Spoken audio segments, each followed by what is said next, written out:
staffed by our factory-certified technicians. And right next door, we've started construction on our all-new Genesis of Waukesha dealership. But we're not just building walls, we're building careers. So if you're looking for a career with great benefits and opportunity for growth, Boucher is the place for you. At Boucher, we ride with you every mile. Hi, John McGivern here. Did you know Network Health has Medicare Advantage plans that give you $25 a month back towards your Medicare Part B premium? That's $300 a year back in your pocket. Isn't that great? Call 833-7-NETWORK to learn more today. Network Health Medicare Advantage plans include PPO plans with a Medicare contract. Enrollment in Network Health Medicare Advantage plans depends on contract renewal. Certain restrictions apply to the Part B giveback. Visit networkhealth.com/Medicare/extra benefits for details. Are you looking for an accounting firm that can service your growing business's needs? SVA Certified Public Accountants will deliver your organization with measurable results in the areas of tax planning, consulting, outsourced accounting, succession planning, and more. Nationally recognized by Forbes as one of America's best accounting and tax firms, yet local to the Midwest, we've got the knowledge and expertise to take your business to the next level. Go to sva.com/baseball to learn how we can provide your business with measurable results. Service and savings. It's Woodman's. Hi, we're the Woodmans. I'm Clint. I'm Phil, saving you big time money on water. 32 packs of Niagara Purified Water or Chippewa Spring Water. $3.69 each or 2 for $7. Hi, Caramba, hot prices on water. $3.69 or 2 for $7. We buy in truckloads. No one beats our price. Better products, better prices, better service because we're employee owned. It's Woodman's. Get out of here and go! Covering the Crew all season long on WTMJ. It's Brewers Extra Innings. Now live from American Family Field, here's your host, Dominic Cotroneo. Can we get one normal game, please? Please. Just one. Brewers fall 1-0. Controversy in the 9th inning. I'm Dominic Cotroneo. Just want a normal day. Look, let me just say this at the very top, and then we're going to jump into the rule and everything that went down in that 9th inning. You cannot expect to win a game when you only have 3 hits and you go 0 for 6 with runners in scoring position. You go 0 for 6 with runners in scoring position, and you only have 3 hits in the game. So when a mistake maybe happened with the judgment call with an umpire, and you're going, oh my God, we're out of a chance. No, you went 0 for 6 with runners in scoring position. You twice left a leadoff double stranded. That's why you lost the game, not because of an umpire's call. So I want to say that right off the top here. Ryan Pepio, tip your cap. He pitched great today, but the Brewers could not get one across against him. It's not because of an umpire's call. Sure, you had an opportunity there, but it's not because of an umpire's call. With that being said, let's talk about what happened in the 9th inning. Setting the scene. Runners on 2nd and 3rd with 1 out, and Jake Bauers at the plate. He's got a 1-2 count.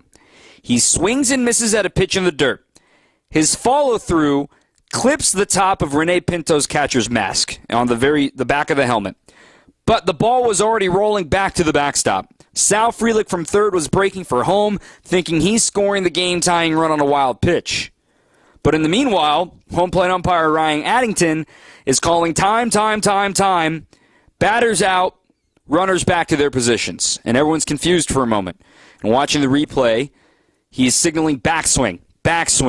Jake Bauers on the backswing, clipping the catcher Rene Pinto.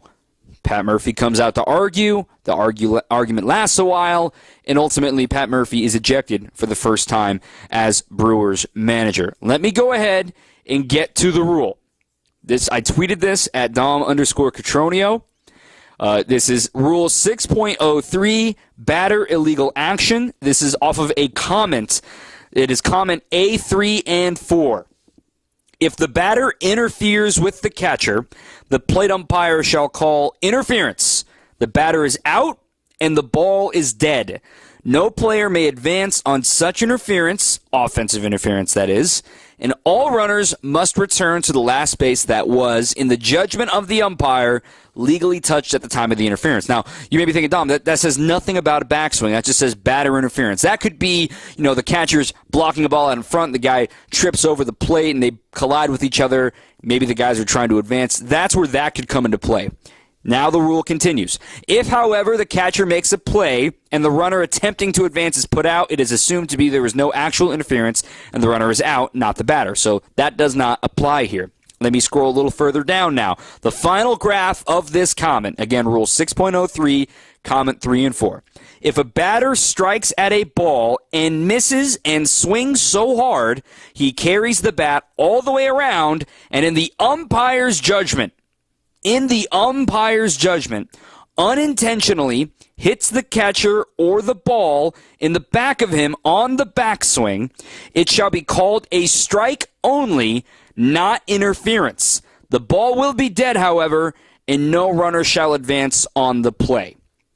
Two things I want to break down from that last graph, then I want to answer some questions and get to some callers. 855-616-1620. 855-616-1620. Once again, just like we talked about briefly yesterday with the Aaron Judge play, it is a judgment call. Judgment calls are the way for the rule book to sort of be a catch-all, to have the umpire have the authority to say this was a judgment call, we cannot review it. Furthermore, when it comes to the unintentionally hits the catcher or the ball in the back of him on the backswing, it shall be called a strike only. So let's say that's exactly what happened. It's called a strike only. It was strike 3 on Bowers. The ball will be dead and no runner shall advance on the play. If this was a 1-1 count and he swings and misses and all that happens, same thing applies. It'd be a 1-2 count. The runners stay at second and third. But again, it is an umpire's judgment call. I know the beat reporters have requested another pool report tonight from the umpires. I don't want to have to thumb through my rule book every day because we have the last 2 days. But in my judgment, I see why they called it. At the same time, as a Brewer fan, you're sitting there like, are you kidding me? You're calling it in that spot? And again, I will repeat what I said at the top of the show. You're grasping at straws if you go 0 for 6 with runners in scoring position, only manage 3 hits, and twice leave a leadoff double stranded. That's my opinion. That's why the Brewers lost the game. Not because of a judgment call in the bottom of the 9th inning when you're begging. That's how I feel about it. What do you feel about it? 855-616-1620. This one from Alex in Tosa. When Contreras leaned forward earlier in the year after a strikeout, he was called for catcher interference, but when the Rays try to stop a ball, it's batter's interference. Here's the difference of those two. If you clip a catcher on the downswing, it's catcher's interference. But if you catch him on the follow-through and the ball is live, it's batter's interference. If Rene Pinto had caught the ball, nothing happens. Nothing happens. He clips him on the helmet. Oh, no. You okay, man? You good? Good. Think about how many times we see a batter follow through and clip the catcher. We saw it earlier in the game when William got clipped on a foul ball on a long backswing by Harold Ramirez, but nobody was on base. Nothing mattered. It's because the ball was live. If Pinto had secured the baseball and he gets clipped, nothing happens. But because the ball was live and he was interfered with in the view of the umpires, that's why the call was made. So that's why there's a difference between catcher's interference on the downswing, clipping the glove, and batter's interference on the backswing, catching him while the ball is live. Get to the phone lines here. Brian in Tosa, you're live here on Brewers Extra Innings. Hey, Dom, I was at the game. I totally agree with you. It shouldn't have come down to that. We are just not hitting with runners in scoring position. I mean, you look at Saturday, we basically got one run off because the 2 other runs are off Trevino, a position player. Yesterday, other than one big inning, I know it was a blowout, but I think we were terrible with runners in scoring position in that game also. We're missing Yelich, and we got to find it. We got a left-hander going against us tomorrow, which is, I always say is kryptonite for us.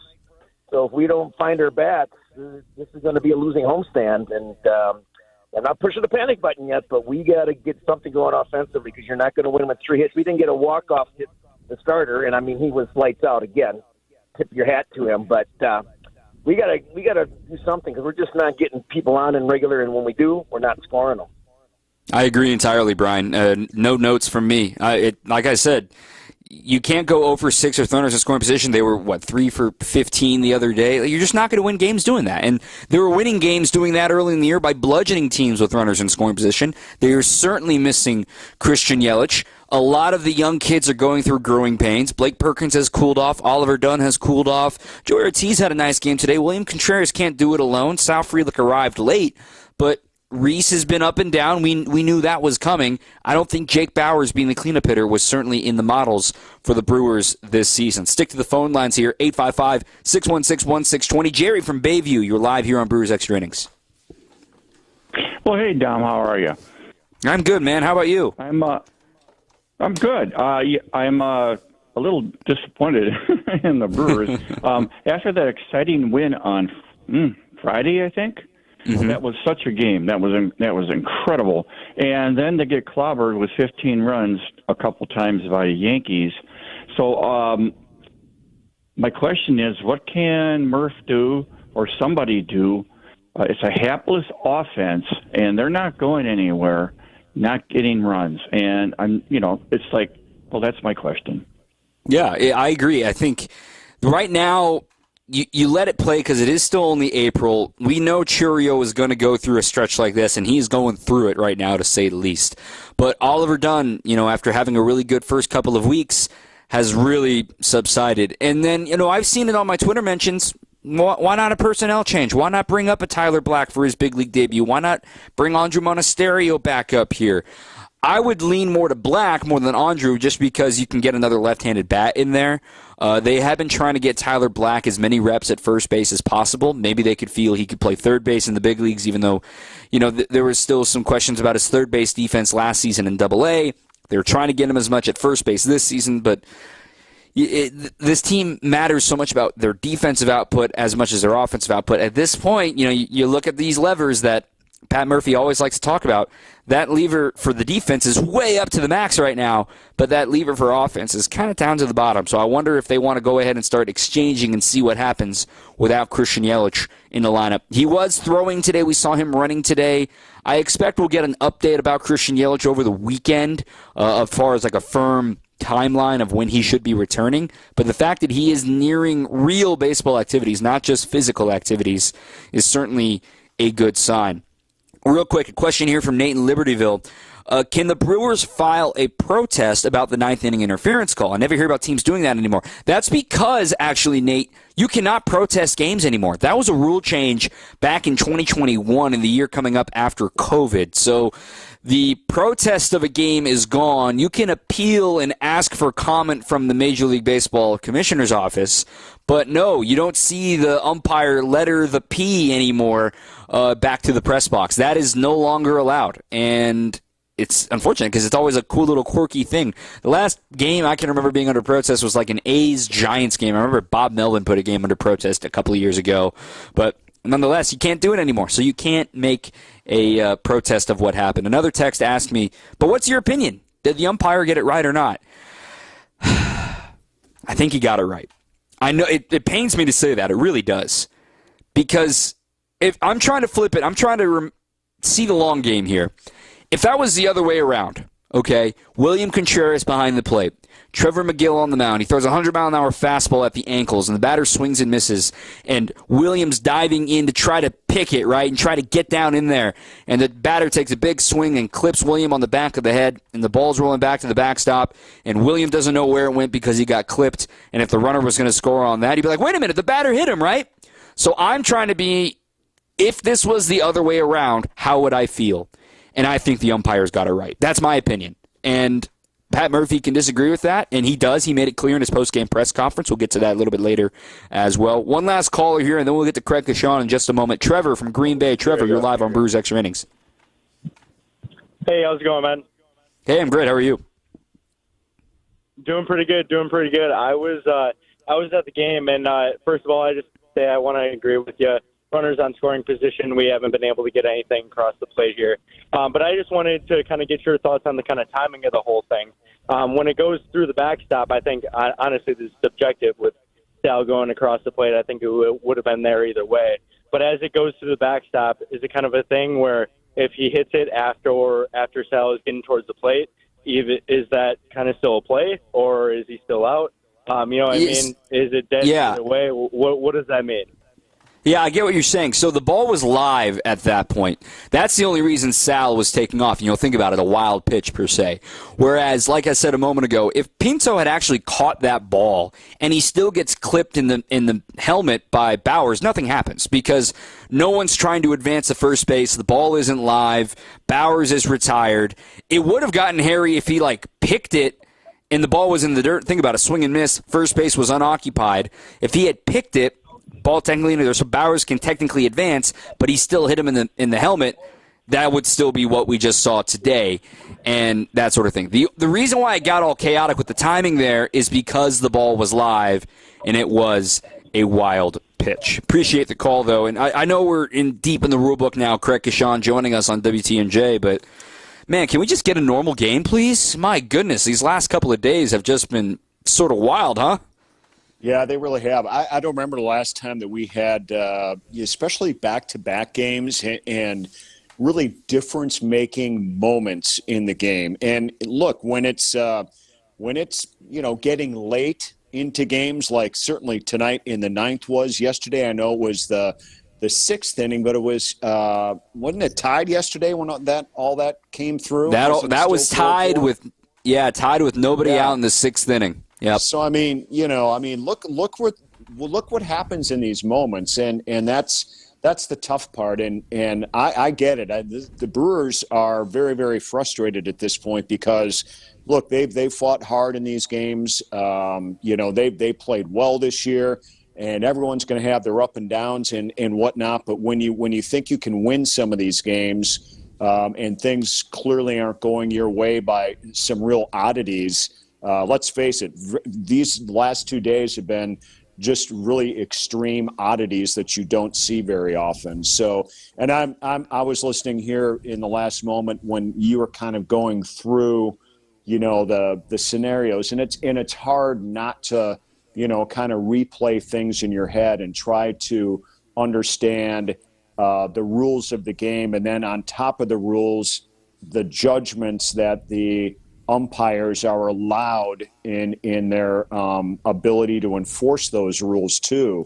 That sometimes umps can get together like we saw earlier tonight, and they can take a foul ball and make it a fair ball double and put a runner at second when the ball wasn't even in play, it seemed like. So a lot of different things can happen. But when I replay this in my head, I'm feeling or seeing the catcher as he's trying to go for a ball that was in the dirt and inside down near Bauer's feet. His body is moving. I mean, he's not in his normal position. And to me, it's no wonder the backswing caught him in the top of the head. I mean, the catcher's usually not in that spot when the batter's swinging. Even if he's a foot over, he's still not in his exact normal spot going after the ball, unless I'm seeing things different. But I'm not trying to make excuses. I'm just saying that's part of also bad luck, and when rules come in that, like tonight, you can do nothing about. I agree. And a couple of tweets that have rolled in here as well. This one from John. He did not interfere with the catcher. In no way did he keep the catcher from catching the ball or retrieving it. And that's not the point of the rule. The point of the rule is the fact that the batter made contact with a defender while the ball was live on the backswing. And that's the rule that I read at the top of the show, that it is under umpire discretion. It is a judgment call. Judgment calls are not reviewable in New York. And to reiterate the last piece, because I know you didn't hear this part of the rule, Craig, if a batter strikes at a ball and misses and swings so hard he carries the bat all the way around and in the umpire's judgment unintentionally hits the catcher or the ball in the back of him on the backswing, it shall be called a strike only and not interference. The way that I interpret that, okay, let's apply that to this situation. It was a 1-2 count with first base unoccupied. It's just called a strike only, so it's a strikeout for Jake Bauers. The ball will be dead and no runner shall advance on the play. That's the last line. So in my opinion, that last line is what happened tonight. It was a judgment call, and they're calling it, all right, that's a strike only. We're not technically calling interference, but hey, it ended up being strike 3. It's a dead ball. No one can advance. That's my interpretation of it.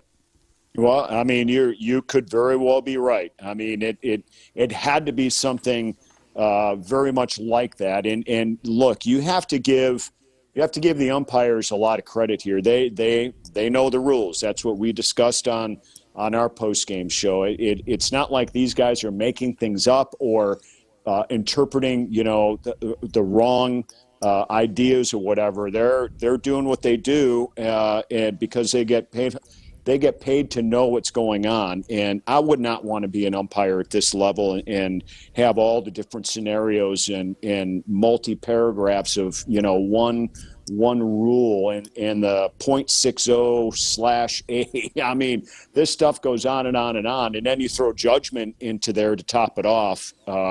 It's a really, really difficult job to do. And, they obviously have tried to do their best the last 2 days. And one was admitted yesterday that it was interpreted wrong, but it was too late. It was after the game, can't do anything about it. And then tonight, dead ball, they're not going to change it. So, it just didn't work out. And in the time that you're answering that, Craig, this is how I'm going to end the first segment here, and then we'll finally take a break here. We finally have the pool report from Chris Guccione, the crew chief tonight. He was the first base umpire and explaining on Ryan Addington's behalf. So here's the quote. Can you explain the rule that was applied in the situation and how you viewed the play? In this situation, it was a swinging strike 3. The ball got away from the catcher, but on the batter's backswing, he hit the catcher in the helmet. We already know that. At this point, once the play is over, the ball is then dead, because in that case, the catcher still has an opportunity to make a play on the ball if the guy was stealing or if he had been there or gotten the guy out at the plate. So we leave the ball in play until everything is done, and then at that point, you have to enforce the backswing interference. So in this case, it was a third strike to Bowers, and all runners go back to the original base at the time of the pitch. That's the rule in the official baseball rules. It's 6.03A, comment 3 and 4, which is exactly what I just read to you here on the radio. So Chris Guccione agrees with what I say, and I'll tell you what, know who told me to do this? I know you've heard this, Craig. Know who told me really important to know the rules and know the rule book as best as you can? It's our good friend Bill Schroeder. That's the guy who knows the rules front and back, and I am envious of how well he knows the rules, and tonight's a night that it really came through. 24 years ago when I came on board, he said, especially in his position, if you're sitting in the analyst chair, Vinny's on top of it too. I mean, he went through I'm pretty sure it was the same rule that you just read, and he on air said he believes the umpires got it right. So I think we're 3 for 3 now, at least. My last count. I think so too. But hey, now we actually got to talk about the game. Let's put all that ninth inning talk away for now. We're going to take a break, and on the other side of this break, we got to talk about Bryce Wilson, how great he was. We got to talk about how poor the offense has looked as of late, as the Brewers fall 1-0, game 1 of a 3-game set against the Tampa Bay Rays, right here on your home of the Brewers, 620 WTMJ. Trust in your family's comfort at home with Cider Heating, Plumbing, and Electrical. They're the oldest family-owned HVAC company in southeast Wisconsin. 4 generations of Ciders, and their highly trained technicians provide a one-stop shop for all home and business comfort needs, including an emergency service line that's always live and a 12-year parts and labor warranty on all Daikin products. Get peace of mind by scheduling maintenance today with Cider Heating, Plumbing, and Electrical. That's SEIDER, cider.com. Each day there's a sliver of time when you can almost breathe freely, and you feel better when you can, but you know that eventually that sliver of time closes, along with your nose. It puts a damper on your day every day. So you pop a pill or you take a spray to try to get that relief back, but it's always short-lived. And all the while in your efforts to give yourself relief, you may be making your nasal breathing problems worse. I'm Dr. Madan Kandula, and a simple in-office procedure from Advent called balloon sinuplasty could be the fast and convenient answer to your breathing triangle problems. Advent has been a leader in this procedure, which can be hard to find elsewhere. It's simple, there's little to no downtime, and it really can be life-changing. Go to adventknows.com to schedule your appointment, because Advent knows when you breathe well, you live better. Breathe well with simple solutions. Breathe well with simple solutions. AdventKnows.com. Results may vary. This is Brewers Extra Innings on WTMJ. Welcome back. Brewers Extra Innings is brought to you all season long by Fifth Third Bank. With a local Milwaukee team, Fifth Third Bank also knows how to hit it out of the park. They've been serving businesses in the area for nearly 15 years, offering industry-specific expertise and local decision-making capabilities to help your business succeed. This is commercial banking value only Fifth Third can deliver. Fifth Third Bank, National Association, member FDIC. Brewers fall 1-0 tonight to the Rays. I'm Dominic Cotroneo with Craig Gashawn. Now that we've got all the rules stuff out of the way, let's talk about Bryce Wilson. First inning was not pretty. After a visit from Chris Hook and they traded the double play for a run, he was fantastic. Bryce, a.k.a. Billy Wilson, did his job tonight. He gave you 6 innings. He only allowed 1 run. More often than not, that's going to get you a win in Major League Baseball. Today, it was a bad luck loss for Bryce. Yeah, it was really unusual to see that way that first inning opened up. The hit batter, 2 consecutive walks, just had a real hard time throwing any kind of a strike at all. And then getting the double play, of course, you're going to trade a run for that double play, gets the strikeout to end it. And then, man, he cruised after that. Got some great defense from Contreras early in that 3rd inning as well. And, I mean, this guy, each of his 3 starts has stretched out his pitch count. He's stretched out his innings, and he's stretched out his results. So I really don't know how to explain the first 3 batters other than, it obviously took him a while from whatever he was doing in the bullpen to warm up. Something changed a little bit on him when he got out to the mound. But guy's been around a long time, and to be able to recover kind of as quickly as he did and only give up that run over 6 innings is pretty phenomenal stuff and gives you a tremendous amount of hope, as banged up as this starting rotation still is right now. I think, there are some pitchers when they're going out there, you just don't know what's going to happen during their outing all the way here, that they're going to be able to continue to contribute and where they're going to go until they get some healthy arms back. So a savior-type performance tonight. It's just too bad in the entirety of the evening it turns out to be the loss. And he held them to 0 for 3 with runners in scoring position. One of those 0 for 3, of course, was the double play. And I saw a tweet earlier asking me, why don't you play the infield in the first inning? Well, when you have the infield in, that still exposes holes on maybe balls that you could have turned a double play on. And with it being the first inning, you figure, okay, we'll get a run today. We can trade 2 for 1, which was the right call. They got out of the inning on the next batter as well. I would have done that 100 times out of 100, exactly how the Brewers play it. They got the ground ball they wanted, 5-4-3. And then Bryce was great from there. Didn't allow an extra base hit today. William Contreras threw out 2 runners. Brian Hudson got a pickoff caught stealing today. Nobody else touched second base after the first inning, or just for one batter, I should say. The Rays touched second base for the rest of the game. That's getting back on track with the pitching staff as a whole, especially from a guy like Brian Hudson and Trevor McGill. Yeah, I think that's exactly it, with Hudson and McGill getting out there because – it was tough on the Brew Crew staff Friday, Saturday, and Sunday with the Yankees, especially as things turned out. 15 runs in each on Saturday and Sunday, and so everyone's kind of responsible for that. And in this, you take it pitcher by pitcher and piece by piece, and you get yourself back on track. I don't want to see this team lose another 1-0 game, but I think they've won at least a 1-0 game, if not 2 already here on the season. They've won some really low-scoring games. They went through that stretch, so this is why they play 162. Payback's hell, and tonight it just turned out to be that way, unfortunately. Let's talk about Brian Hudson, though, a little more specifically here. Man, what a find. Again, I can't stop being impressed with Brian. I'm efforting to have him be a guest on the pod coming up on Thursday this week. But man, 3 more strikeouts. He picked off a runner. Yeah, he had 1 walk, but he goes in against, Randy Rosarena.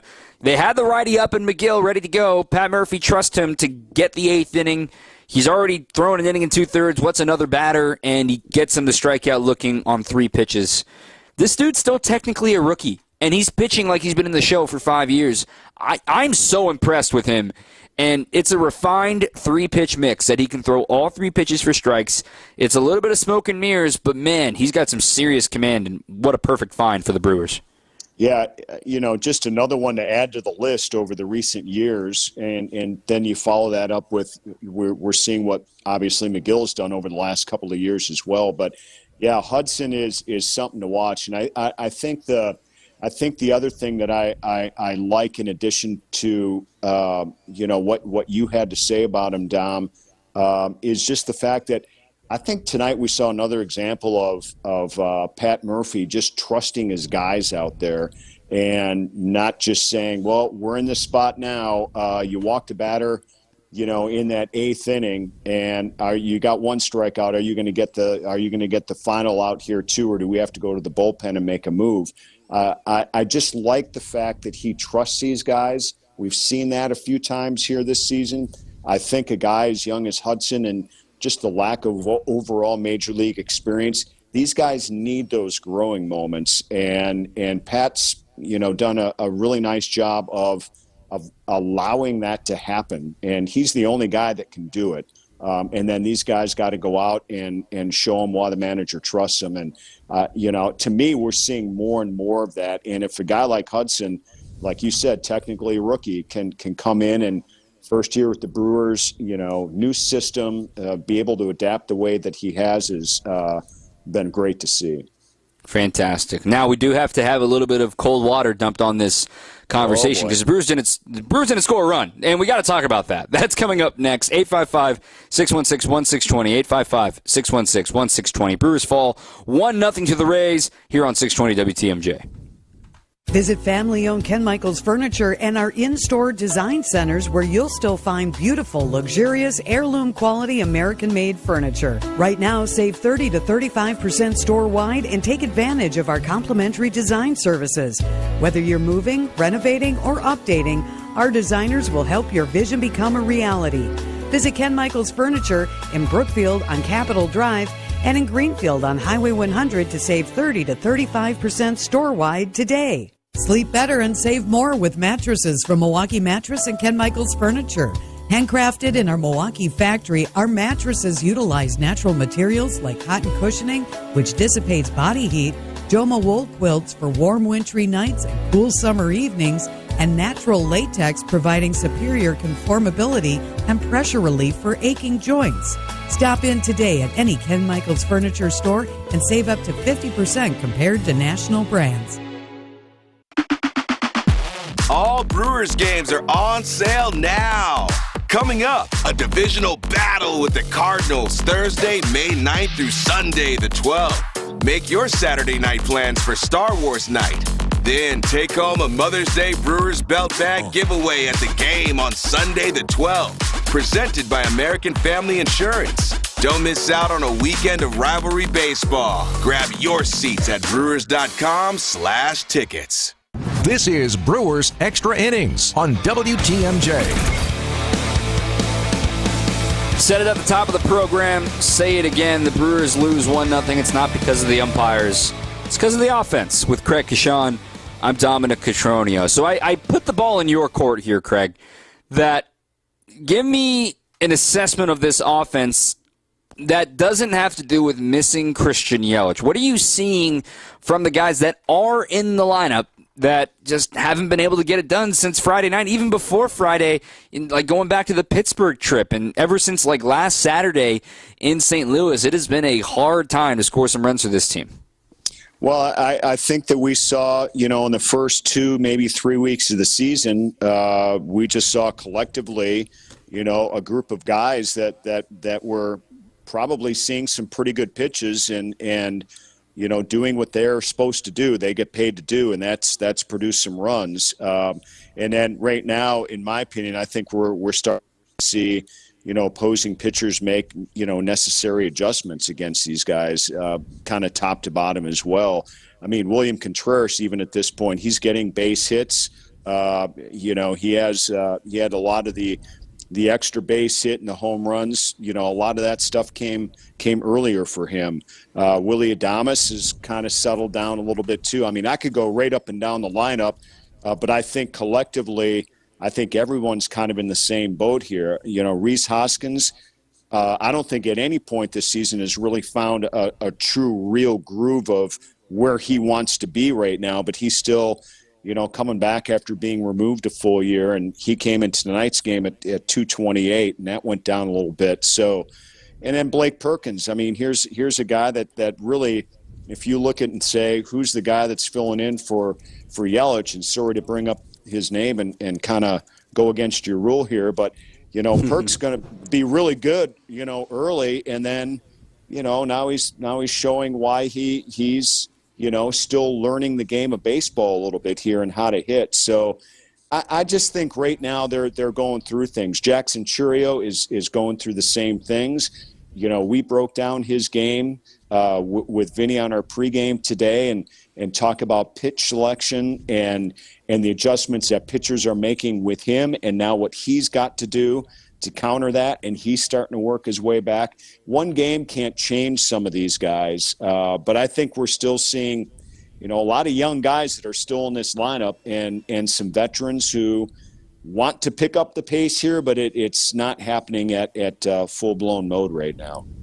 I agree with the veteran pace not quite picking up because, look, they're leaning on Reese. He was 0 for 2 with a walk and a hit by pitch today. He twice led off an inning, and obviously they would rather have Reese have men on base to do some damage. Bryce has cooled off as well. Terang, that is, being 0 for 3 today with a pair of strikeouts on fastballs. Frelick at the top of the order has been stop and go. And, I mean, William today, that liner in the 9th inning, that was 103 miles an hour off the bat. What more do you want him to do? And it was, hit an atom ball. So it could have been a very different situation. He did exactly what you wanted. Not only did he hit the ball well, but he hit the ball to right field so that even if that ball was a ground ball, Sal would have a chance to go to third base. So they're a little bit snake-bitten right now. And I also want to remind fans, too, that remember how bad it was last May? And that was with Yelich, and that was with so many guys. Right? There is going to be a roller coaster this year, and maybe right now they're kind of on that downswing of the roller coaster where it's like, okay, we're going to have to weather this for a little bit before we start climbing and get back at the top of the hill because, look, I know you were there for May, and even into mid-June, I was telling the story to the Rays broadcasters today. This team got swept by the Oakland A's, then got swept in 2 games against Minnesota, and they were 500, and everyone thought the sky was falling. Obviously, they still won the division. That's kind of how the Rays are feeling right now after they got swept by the worst team in baseball in the White Sox. This is a roller coaster. It's April, but it's something you identify and say, okay, let's make sure this isn't a habit. Right, and here's the thing too. They're in a 3-game losing streak. We've seen that at least 2 other times, maybe 3 times. I can't remember off the top of my head, but they've been in this situation before. And then I don't look at this being a dilemma when it's 3 games at all. And they've got Freddie going tomorrow. This team's still got plenty of mojo. They play well with Freddie out there, so a lot of things can change depending upon who you have out on the mound as well. And I think tomorrow, I kind of said this on the TV side for the post game. You have your ace going tomorrow, and aces are stoppers. So let's get this thing stopped. He had his worst performance of the young season his last time out, and the team still won. They're 5-0 with him out there. So these are the things that, when you're playing this game, following this game, those are the things you look forward to. I mean, this is still a really good team.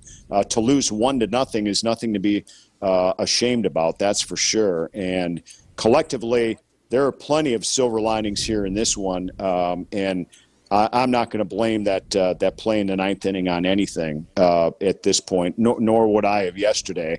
Every time, to me, yesterday for Abner Uribe, was a chance to learn something on the major league level when one play can change your mood and change your demeanor and how you're going to handle it. And these guys need to experience these things just like they need to experience, what happened tonight where some things are just out of your control, but it's just part of the game. Yeah, before I let you go here, Craig, want to get to a caller. Doug in Baraboo, you've been waiting patiently. Doug, you're live on Brewers Extra Innings. Yeah, good evening, Dom and Craig. One thing is, I love the pitching tonight. Number 2, and this was my comment, but I think the strategy with Yelly not being in there, other than his hot start, I think the strategy of our opponents' pitchers is different, and I think guys like our young guy Churio is not seeing the pitches that he normally may have seen when Yelly was in there. That's just my opinion. But my comment was, being a fan yesterday at the game, and I saw, I'm getting back to that interference call. I called interference right away, and then they didn't do it, and then the umpires got together. My question is, we had no replays on the scoreboard, and is there a rule that they can't show replays if it is a judgment call by the umpires?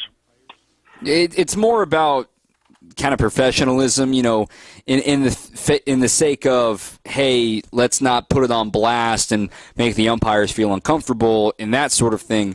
And I get why fans could say, well, just show it because we're going to see it anyway on our phones. I get that aspect of it, but look, I've been in Atlanta in a playoff game when they're throwing crap on the field. I don't think that's ever going to happen in Milwaukee, but that's part of the reason why they don't show it on Jumbotrons anymore. So that's a good question, though, Doug. Appreciate you reaching out. Craig, we'll do it again tomorrow. It could be a really big day for the city of Milwaukee if the Bucks can survive and the Brewers can get back on track, but I'm looking forward to reacting to it all with you here over the Brewers Extra Innings airwaves. Our teams need a boost. Let's make it happen on Tuesday night.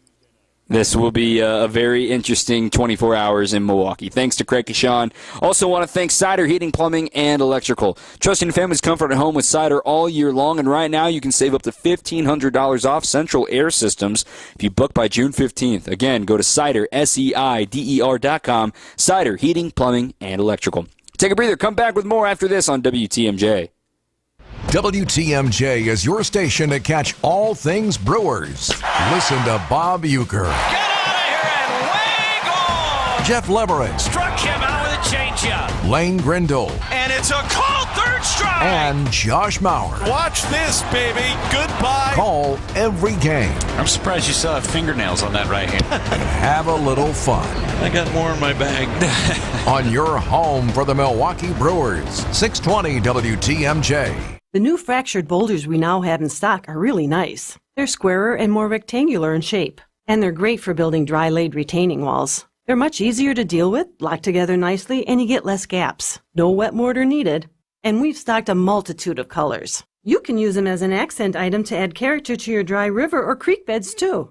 Erickson's Landscape Supply. High-quality mulch and stone for a whole lot less. Commercial or residential. Visit ericksonslandscapesupply.com to see our entire selection. Our organic mulch is comprised of all trees. Most mulch is made from ground-up pallets, and you don't know what might have been spilled on those pallets. Could be chemicals or who knows what. But not our mulch, we're recycling trees. Many species of hardwoods. Cedar, hemlock, light brown, dark brown, mocha, black, red, gold, and caramel. 7 colors to choose from means a mulch to match any exterior. Erickson's Landscape Supply. High-quality mulch and stone for a whole lot less. Commercial or residential, visit ericksonslandscapesupply.com to see our entire selection.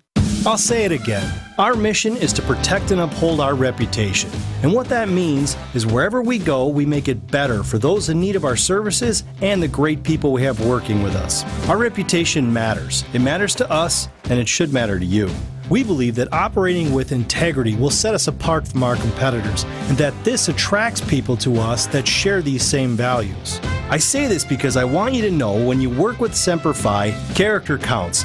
It's why you can count on the industry's hands-down best lifetime workmanship warranty that now includes free annual inspections. And it's why we always have one project manager per job, which is absolutely not the industry standard.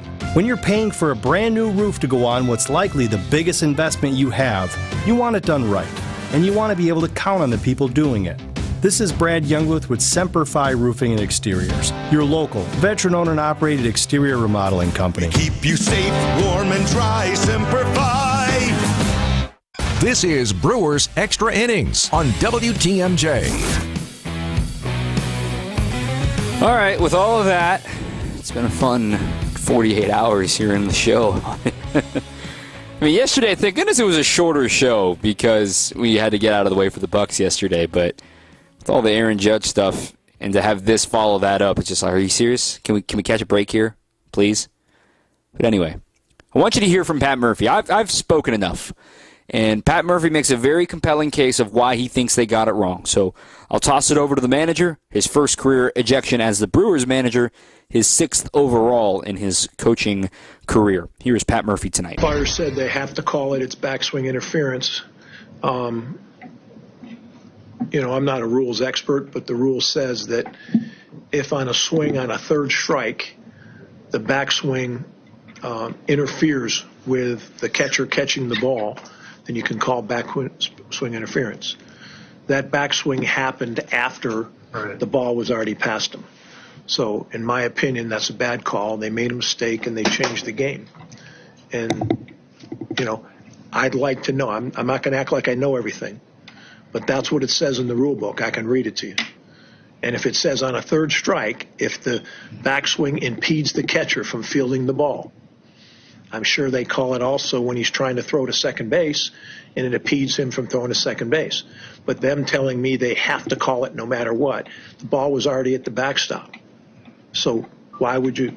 The ball was clearly past the catcher. It tied the game in the ninth and put another runner on third base with one out. Okay, so I don't know, would that make it 2 outs? But we're going to an extra inning. Okay, so they clearly changed the game and they were adamant that's how it's called. But the rule book doesn't say that, unless I'm really reading out of a different rule book. Okay, so the rule book clearly says that, and I believe they got it wrong. But there was no question in their mind that they got it right. That's what hurts me, is that they didn't, They can't. You didn't. They can't. They didn't come together and try to talk it out or anything. There's nothing else to talk about. Yeah. Nothing else to talk about. Yeah. What do you think of Bryce Wilson's the way command issues in the first inning to give you guys 6? Something like that. Yeah, I mean, the first inning he wasn't very good, and he showed tremendous resiliency and came back and gave us 6 innings. And real credit to him, man. Real credit. He was great. Hudson was great. McGill was incredible, and we deserve to at least be still playing right now. Marv, offensively, just not much pressure on Pepio. What did you see from? He's really good. He's really good. So his fastball has lift. I don't know the numbers, but the fastball has tremendous lift. He could attack the zone. His cutter, whatever, effective enough off of that, and his changeup was outstanding. So all the credit to Pepio. He was brilliant tonight. We didn't have a great approach, but a lot of times a great approach is due to a pitcher being great. You know what I mean? Or a non-great approach pitcher, and he was really good. William Contreras tonight, line drive he hit that got caught in the ninth inning. The other line drive hit he had, the way he caught a game at the Gem, he got Wilson back on track. The way he navigated, the way he threw runners out. I mean, again, established himself as an elite level player. Just, I'm really disappointed. Disappointed. Versus 2 days in a row now where I know you don't want to blame the umpires for losses, but where 2 calls kind of loom large, non-calls, however you want to say it. Just what's the level of frustration when you see those kinds of things affect you guys the way they have the last 2 nights, last 2 games? Well, I mean, of course you're frustrated. Really you're frustrated.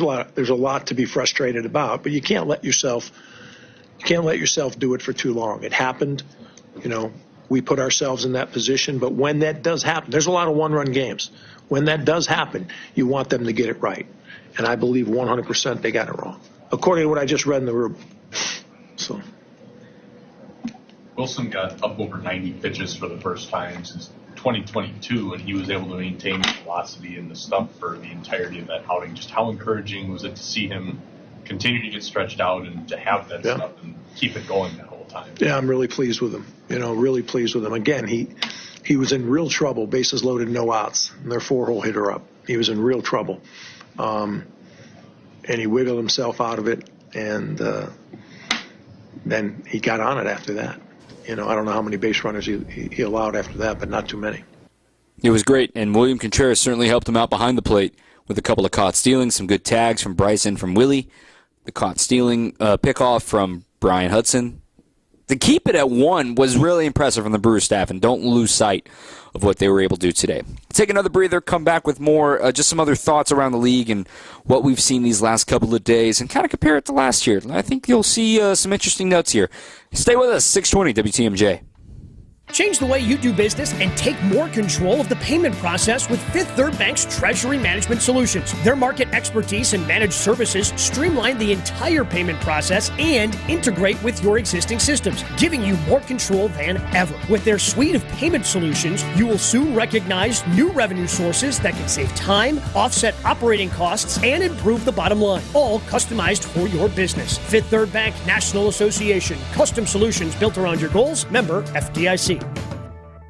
When you ask people here what's the one thing that makes Diamonds Direct their favorite jeweler, for some, it's the unbeatable pricing we get through our direct importer. No middleman connections. The foundation of our business since day one. For others, it's the uncompromising quality. From hand-selected diamonds to handcrafted designer rings. Only the best of the best. Some people put selection at the top of their list, as Diamonds Direct offers up to 30 times the options you expect from a typical jewelry retailer. For some, it's our luxurious showroom with diamond experts who genuinely care about your experience and happiness and who are empowered to do whatever it takes for you. Others rave about Diamonds Direct's unmatched warranties and guarantees that include free service for life and an extraordinary 110% diamond upgrade promise. But you know the most often answer we get when asking what makes Diamonds Direct stand out? It's not one thing, it's everything. Diamonds Direct. Value, luxury, choices, and confidence. Get directions, hours, and more at diamondsdirect.com.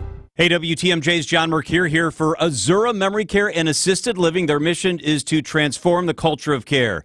We're all living longer. That means in all of our families, people are facing Alzheimer's, dementia, and other memory-related issues. Azura specializes in caring for those with early to late stage Alzheimer's or other related dementia symptoms. They're Wisconsin-based, 14 in our state, 4 in our area. I've been in their buildings. They're fantastic. It's Azura Memory Care and Assisted Living, empathy and compassion at the core. It's Azura. Now, more Brewers Extra Innings presented by Fifth Third Bank on WTMJ. All right, with all the reaction out of the way and trying to get cooler heads to prevail, I'm Dominic Cotroneo. Quick reminder, programming note, tomorrow we're over on WKTI ESPN Milwaukee with the Bucks being here on WTMJ. You can find the game over there on ESPN Milwaukee and Brewers Extra Innings, 94.5. So that's where we are tomorrow. Don't worry, the podcast will be in the same spot as usual. And then no show on Wednesday. We'll have Brewers Weekly on Thursday unless the Bucks force a Game 6. And then we are back on Friday, or rather we don't have a show on Friday because the Brewers have a day game down at Wrigley. So then after tomorrow's show, we will not have another Brewers postgame until Saturday down at Wrigley. But I just want to give you a quick note here that I was looking through some of the numbers of last year versus this year. Okay, so we're 28 games in. Brewers are now 17-11. Last season through 28 games, they were 18-10. So one game better. Which offense do you think was better, last year's or this year's? This year's, of course. 241 average last year, 255 this year. So pretty good jump, 14 points. On base percentage, jumped by 15 points. Slugging percentage, jumped by 24 points. OPS has jumped by 34 points. They've hit 35 home runs to this point in the season. They had 33 at this point last season. This year they have 45 doubles. They had 38 last year. They also have virtually the same amount of strikeouts and same amount of walks. And yet, the numbers are exponentially better. Also, here's a fun one. They had 18 stolen bases through 28 games last year. They have 35 this year. So they have made small improvements. The slugging has certainly helped. They've got 25 more hits this year as opposed to last year. This offense without Christian Yelich is not how it was designed. So that's why I think we see it really slowing down right now. But I am excited to see maybe at some point this year a Tyler Black. Maybe we will see, some more Gary Sanchez as the DH at some point. I mean, a lefty's going tomorrow, so I imagine he'll be in the lineup tomorrow. Maybe we'll see Garrett Mitchell finally get back and healthy again and really be the spark plug that he was at the end of 2022. That's a dynamic player the Brewers are really missing right now, aside from Christian Yelich, of course. So they're only one game worse than they were a year ago, and May was their worst month of the year last year. It was the only month they were under 500. It's a long season. They still won over 90 games with a losing record in May. It is frustrating to lose 3 in a row in the fashion that you have lost it, but you've got your ace tomorrow, like Craig was talking about. He's the guy you're going to hand the ball and say, get us back on track. And quite frankly, there's no reason not to trust Freddie Peralta to do so. And Freddie gets the ball tomorrow evening. Same time, same place, 6:40 here at American Family Field. We do have a couple of highlights to play. We're many in a 1-0 game. But we'll recap that chaos in the 9th inning coming up next on 620 WTMJ. Trust in your family's comfort at home with Cider Heating, Plumbing, and Electrical. They're the oldest family-owned HVAC company in southeast Wisconsin. 4 generations of Ciders, and their highly trained technicians provide a one-stop shop for all home and business comfort needs, including an emergency service line that's always live and a 12-year parts and labor warranty on all Daikin products. Get peace of mind by scheduling maintenance today with Cider Heating, Plumbing, and Electrical. That's SEIDER, Cider.com. Suit up for the $800,000 Sports Car Series at Potawatomi Casino Hotel Milwaukee. April through May, score free play, cash, one of 4 new Toyota GR86s or a new Toyota Supra. Play with your club card to earn entries, 5 times the entries on drawing days, and when the Milwaukee Brewers play at home. Got what it takes? Slugger, only at Potawatomi. For more details, visit paysbig.com/sportscar. Must be 21 and a club member to play. Don't pay retail for your diamond engagement ring or gift. Come to CleanOrigin.com. Founded by a leading family in the diamond industry for more than a century, we're experts in lab-grown diamonds because that's all we do. Clean Origin, the only diamond jewelers who give you a 100-day, no questions asked return on your purchase. Head to CleanOrigin.com or one of our retail stores and mention code Radio10 for 10% off your purchase. That's CleanOrigin.com, code Radio10. Want to skip the long lines and cramped airplane seats this summer? Then go where you want, when you want, with no limits. That's the freedom of an RV. Go RVing has everything you need to plan an unforgettable RV adventure. Learn more at GoRVing.com. The impact of a meal goes well beyond feeding our bodies. Because when people are fed, futures are nourished. And with your help, together we can end hunger. Join the movement at feedingamerica.org/actnow. Brought to you by Feeding America and the Ad Council. The Mind Chef restaurant in Hartford and Oshkosh just lowered their dine-in Wednesday and Friday fish fry price to $4.99. Kids and grandkids 5 and under eat free from the kids menu. Sunday through Thursday. Call and reserve mindchefrestaurant.com. Visit family-owned Ken Michaels Furniture and our in-store design centers where you'll still find beautiful, luxurious, heirloom-quality American-made furniture. Right now, save 30 to 35% store-wide and take advantage of our complimentary design services. Whether you're moving, renovating, or updating, our designers will help your vision become a reality. Visit Ken Michaels Furniture in Brookfield on Capitol Drive and in Greenfield on Highway 100 to save 30 to 35% store-wide today. Sleep better and save more with mattresses from Milwaukee Mattress and Ken Michaels Furniture. Handcrafted in our Milwaukee factory, our mattresses utilize natural materials like cotton cushioning, which dissipates body heat, Joma wool quilts for warm wintry nights and cool summer evenings, and natural latex providing superior conformability and pressure relief for aching joints. Stop in today at any Ken Michaels Furniture store and save up to 50% compared to national brands. This is Brewers Extra Innings on WTMJ. Ready for this? Get up! This? Get up! And this? Get out of here! Go! Time for tonight's highlights. Here's Dominic Catronio. Well, when you get shut out, you're not going to hear much of that from Bob Uecker as the Brewers lost this game 1-0. But it's not how you thought they would get there. In fact, it was bases loaded, nobody out in the top of the first inning for the Rays against starter Bryce Wilson. It could have been a whole lot worse, but the Brewers traded 2 for 1. 7 home runs and 17 driven in. Bouncer hit to third, could be 2 to second 1, and the relay in. Plenty of time to double him up.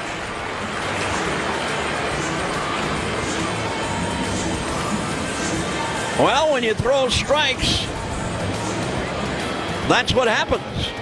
Good things certainly happened. Bob Uecker on the call. A run did score on the play, but from there, Bryce Wilson was nails. He only allowed 4 more hits the rest of the day, all singles. Only one batter stood on second base the whole rest of the game, and he ended his outing in style. Pitch. Struck him out with a beautiful changeup. Got him swinging. 6 total Ks for Wilson. He passed 90 pitches for the first time in 2 years. 6 strong innings, a quality start for Bryce Billy Wilson. But the Brewers offense has got nothing going on in the meantime against Ryan Pepiot. They had a leadoff double in the 6th, couldn't do anything with it.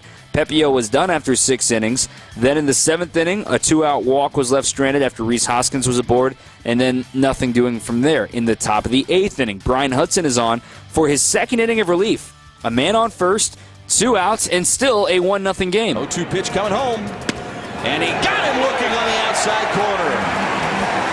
Brian Hudson, with back-to-back strikeouts, gets himself through the 8th inning. We head to the bottom of the 8th. Lane Grindle's call. Man, Brian Hudson has been nothing short of spectacular. 2 shutout innings today with 3 strikeouts. Then in the 9th, William Contreras already had 1 caught stealing. How about another? Runner goes, and the throw by... Did he get him? He did, yes. What a throw by Contreras. Looking over at the Tampa Bay dugout and saying, take that. Love it from Bob Uecker. 2 caught stealings tonight for William. Only the 2nd time in his career that he has done that. The Brewers also had a pickoff in this one. Then the chaos happened in the bottom of the 9th. Not much to highlight there because Sal led off with a double.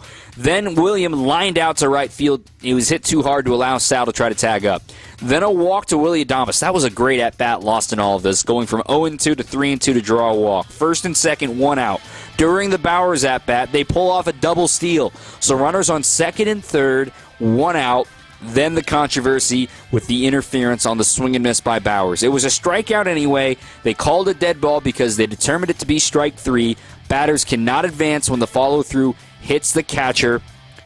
Dead ball. Everyone go back to your stations. But there was still an opportunity. 2 outs, 2nd and 3rd. Rhys Hoskins up, and he gets hit by a pitch.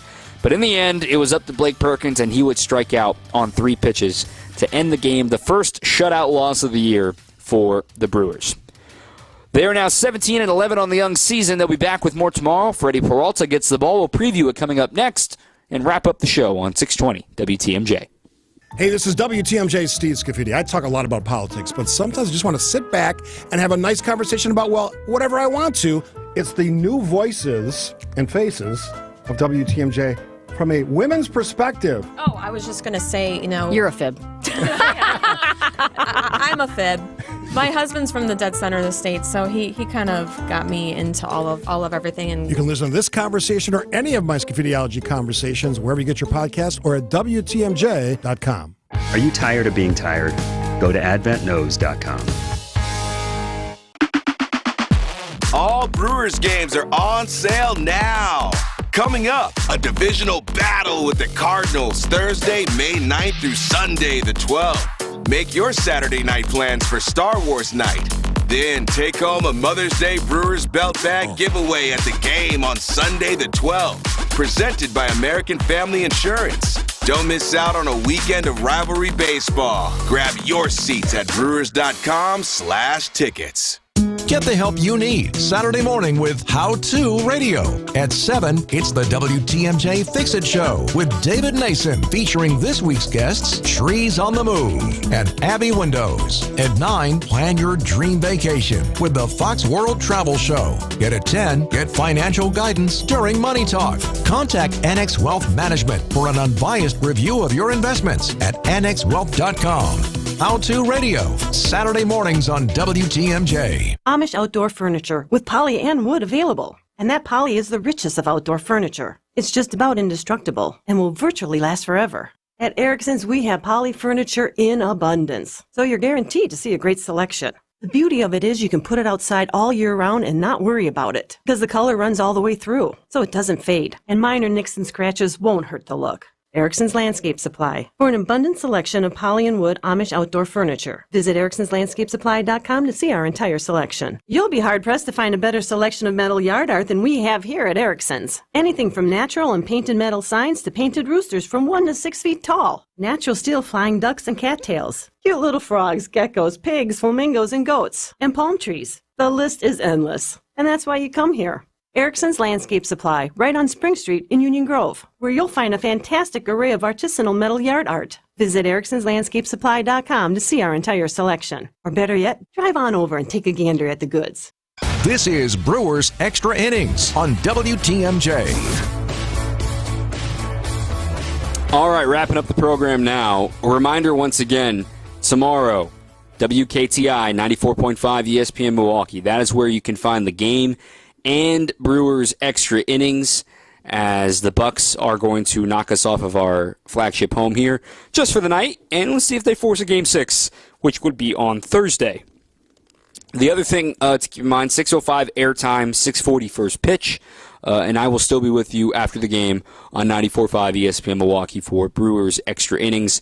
No show after the game on Wednesday, and if the if the Bucks do force a Game 6, that would be on Thursday night, and thus that means we do not have a live Brewers Weekly, but I do plan on having a podcast available on Thursday night. Furthermore, Friday does not have a show either from our first game at Wrigley because it is a day game, but I will be back on Saturday and on Sunday with post-game shows live from Wrigley Field. So if you're headed down, say hello. Hopefully I'll see you inside the Ivy at Wrigley Field. So tomorrow, it'll be Freddie Peralta, like we said, getting the ball for the Brewers, and Tyler Alexander starting for the Rays. Alexander this year 1-0, 4.74 ERA. He's been a bit of a hybrid this year. 5 games, only 2 starts. He is a left-hander. See how long he's going to go in this one. His game log this season, Alexander, the longest he's gone is 6 innings. He's gone as short as 4, but he's been like a tandem man. He's been a bit of both. He's followed an opener, but they're just going to let him start tomorrow and be the man, given the Brewers have had their trouble with lefties this season. Trying to avoid dropping back-to-back series for the first time this year and force a rubber match on Wednesday. And no better guy to hand the ball to than Freddie Peralta. Again, 6:05 airtime, 6:40 first pitch. Hey, seriously, thank you to everybody who called in tonight and all the texts and all the tweets and everything. These last 2 games have sucked. And you know what? I still believe in ball not lying, and maybe we're due for some really fun games coming up soon. And the baseball gods have really not been consulting Pat Murphy and the Brewers and company the last few weeks with all the injuries and all the bad luck umpiring calls. So the baseball gods, they're generally pretty trustworthy to make good on a debt. And I trust the baseball gods to make this even, get things going in the right direction. We're only in April, y'all. I mean, it's still going to be April when you wake up tomorrow. There is so much season left. Let's not lose our minds over a couple of weird calls, and maybe at the end of the season we'll be chuckling like, remember those plays? Remember those? That happened back-to-back games, right? That's crazy. Flush it, move on, be ready to go tomorrow. And this pitching staff is the real deal, man. What a night. Yes, only allowed 1 run. Didn't allow an RBI, technically, because you don't get an RBI on a double play. Brewers trying to get back at it tomorrow with Freddie Peralta. My thanks to Craig Kashan for joining us as well, and to Matt Yazel, our producer, back in our studios. I'm Dominic Cotroneo. Brewers fall 1-0. Back again tomorrow. Until then, keep on swinging. Trust in your family's comfort at home with Cider Heating, Plumbing, and Electrical. They're the oldest family-owned HVAC company in southeast Wisconsin. 4 generations of Ciders, and their highly trained technicians provide a one-stop shop for all home and business comfort needs, including